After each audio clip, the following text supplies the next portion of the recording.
เธอเตรียมข้าวของหางตาเธอก็ไม่มองรีบเก็บแต่ของตัวเองพูดไม่ออกเมื่อใจนั้นโดนข่มเหงต่อไปคงคว้างคงเคว้งเมื่อฉันนั้นไม่มีเธอ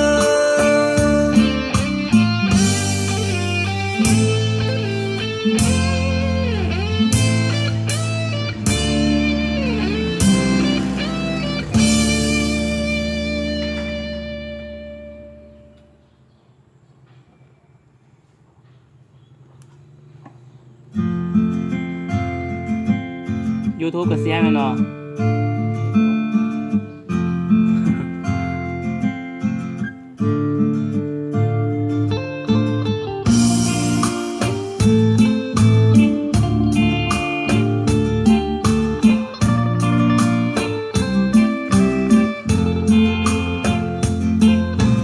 หมดความหวังมันพังแล้วใจเมื่อเธอพาญาติผู้ใหญ่พ่อแม่พี่น้องมาเคลียร์น้ำตาตกไม่มีอะไรจะเสียเสียงญาติพี่น้องเธอเชียร์ต้องการให้เราเลิกกันอยู่ก็จนไม่รวยสักทีใครๆเขาก็เห็นดีอยู่ไปก็คงแค่นั้นคำผู้ใหญ่ตัดสินว่าความให้ฉันต้องเลิกอย่างเป็นทางการขาดกันให้สมใจเธอมาอยู่ด้วยกันก็มีแต่เราที่รู้ใช่ไหมไม่เห็นมีญาติฝ่ายไหนตัดสินใจแทนฉันและเธอน้อยใจเรื่องวันนี้ที่ได้เจอปัญหาของฉันกับเธอทำไมไม่พูดกันเองนั่งมองดูเธอเตรียมข้าวของหางตาเธอก็ไม่มองรีบเก็บแต่ของตัวเองพูดไม่ออกเมื่อใจนั้นโดนข่มเหงต่อไปคงคว้างคงเคว้งเมื่อฉันนั้นไม่มีเธอ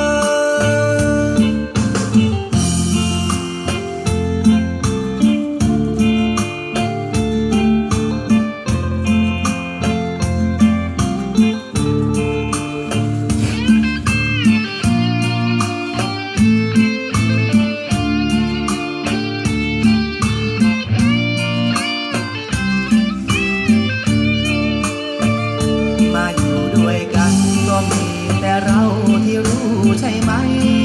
ไม่เห็นมีญาติฝ่ายไหนตัดสินใจแทนฉันและเธอน้อยใจเรื่องวันนี้ที่ได้เจอปัญหาของฉันกับเธอทำไมไม่พูดกันเองนั่งมองดูเธอเตรียมข้าวของหางตาเธอก็ไม่มองรีบเก็บแต่ของตัวเองพูดไม่ออกเมื่อใจนั้นโดนข่มเหงต่อไปคงคว้างคงเคว้งเมื่อฉันนั้นไม่มีเธอ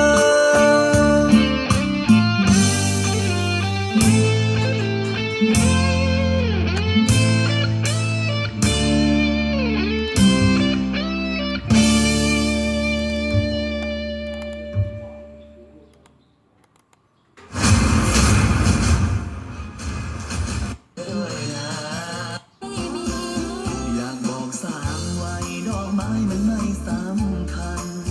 เมื่อใจพี่นั้นมีให้แค่เพียงคนเดียว เบื่อจังผู้ชายไม่เคย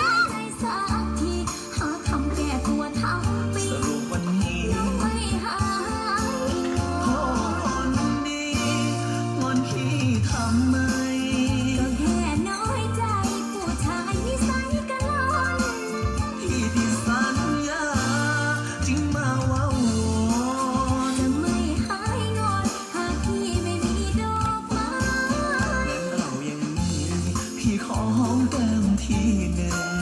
และ